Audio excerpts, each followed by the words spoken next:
A prayer for my family. Panginoon, maraming salamat sa aking pamilya. Maraming salamat at lagi silang andyan.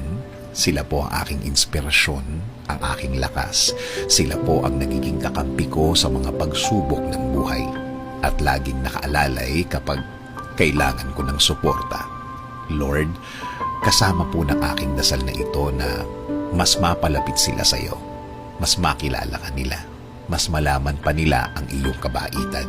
Kasama ng nakikita nila sa aking buhay na ikaw ang pinagkukunan ko ng lakas sa araw-araw. Kasama na rin ang aking dinadasal na tulungan niyo rin ang bawat isa sa kanila sa tuwing kailangan nila ng tulong ninyo, Lord. Tulad na lang ng pagtulong na ginagawa mo para sa akin every time na kailangan ko po ng tulong niyo. Palagi niyo sila